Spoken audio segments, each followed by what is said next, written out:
warahmatullahi wabarakatuh, children. I welcome you all for the social science revision class.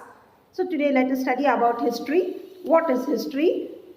The systematic study of past events is called history, or history is a record of past events. Who is the father of history? Herodotus is known as the father of history. History is derived from the Greek word historia, means enquiry. And why we have to study history and what is its importance? History provides us information about different societies and behaviors of the people. Number 2, the past leads to present and the present leads to future. Now let us learn on sources. What is a source? Things used by human beings in the past have remained and then they are called as the sources by historians. These sources can be divided into two. Number 1, literary sources and archaeological sources.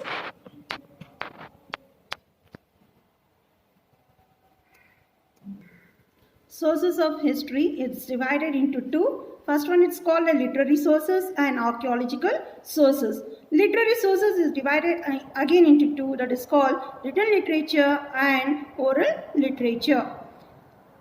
In this literary source, after the written literature, this literature is divided again into two, that is called native literature and foreign literature. And what are this archaeological source? Archaeological source, it's nothing but monuments, coins, pottery, painting. These all comes under archaeological source. And oral literature comes your oral letters. That is folk stories, folk songs. These all comes under oral literature. Now first let us study about literary source. That is literature that can bring the contemporary social life of the times of the written is called as literary source. And written literature, this is a literary work portrays the existing aspects of life either directly or indirectly. And the next comes here native literature. What is this native literature? In those days, native literature means created by Indians in native languages is called native literature. So what are the languages the literary works is done? That is in Sanskrit, Prakrit, Telugu, Tamil. So these all are the literary works written in these languages. An example for this is Kautilya's Arthashastra and Kalhana's Banabhatta. So these are the examples for native literature. After native literature, now let us study about that is called oral literature.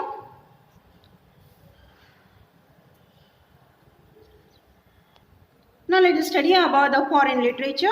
Foreigners who visited India as travelers, missionaries, officials have recorded their observations and experience and in their work. So they are considered as foreign literature. For whom we can say, who are the people to compose this foreign literature?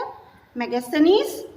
He composed Indica, Payans, Gokoki and Babas, Tuzaki, Babri. So this comes under foreign literature.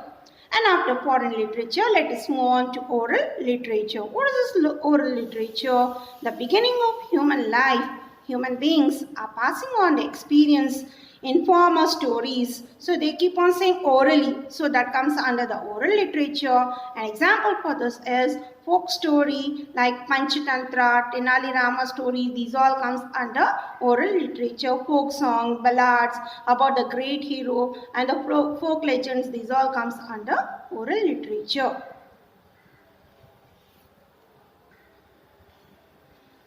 Archaeological source.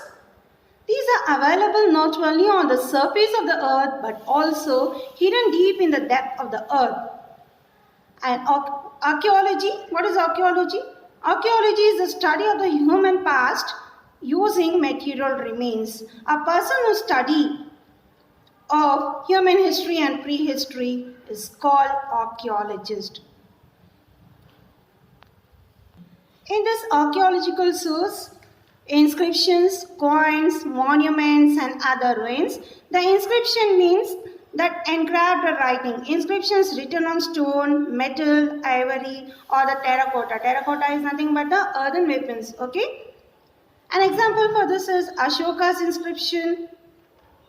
And then come coins here. The study of coins, this is called the coins here, and this is the inscriptions. The study of coins is called numismatics. Handwritten materials are called manuscripts. And the monuments are the major source to write history, like palaces, temples, forts, pillars. These all comes under the archaeological source. Now let us learn about geography. What is geography? Geography is the study of places, and a relationship between people and environment is called geography. A person who study about the geography is called geographer. Land reforms of the earth. How do these land form? There is a movement under the earth's surface, and the plates are driven by the heat of the layers below them, and then there is the formation of landforms. These plates crash into each other. The different landforms that you can observe here: mountains, plateaus, and other relief features are formed on the surfaces of the earth. All these movements or processes work together upon our earth to create the different landforms or relief features that we see around us, and these processes are in two types: endogenic or internal process, such as earthquake and volcanoes which act suddenly. Number 2,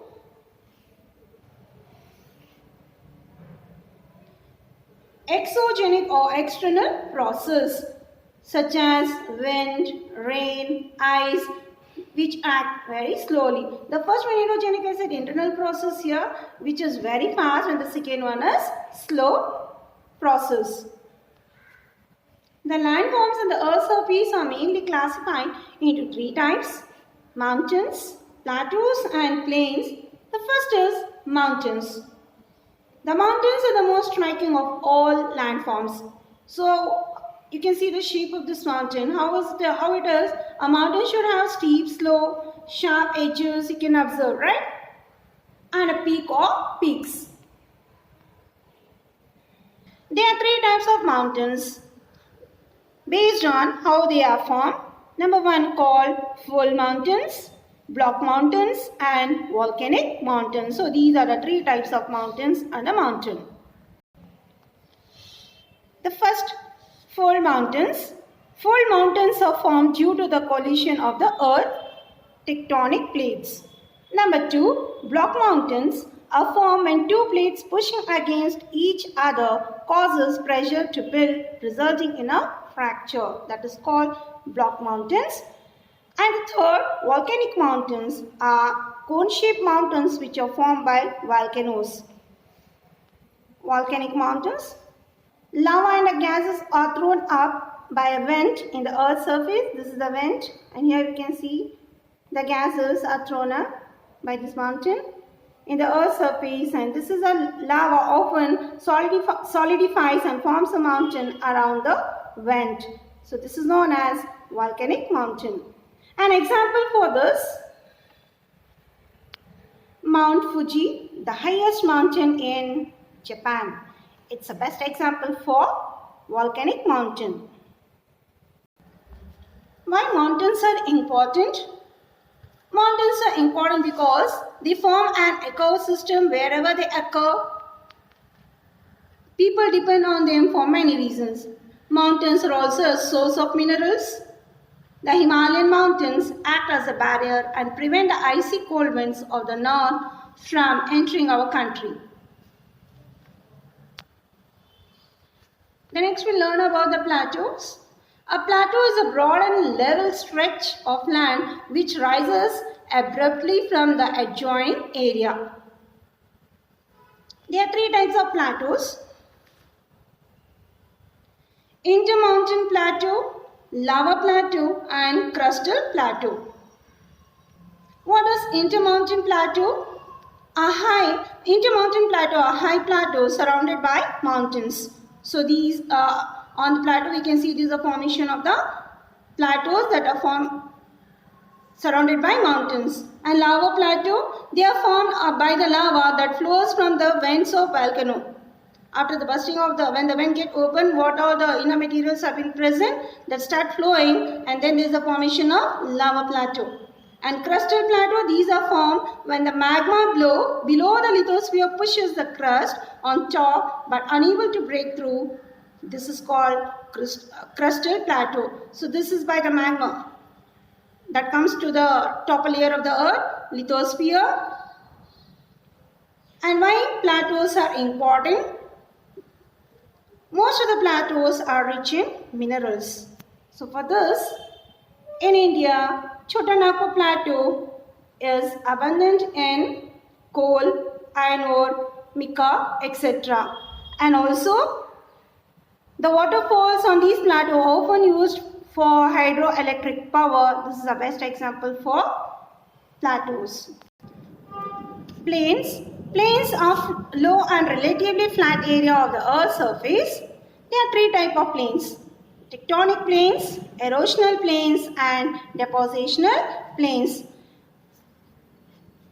Tectonic plains, these are formed by internal forces causing uplift of sea coast, and erosional plains are formed when the action of river, glaciers, and wind erode higher level of land for years to form these flat plains.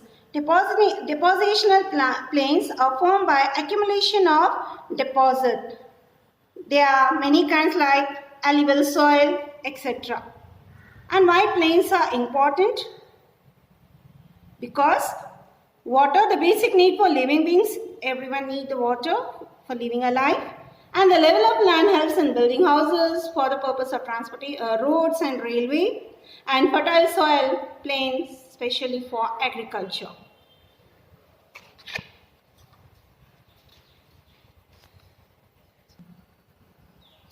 I hope you understood the revision class, and thank you, children.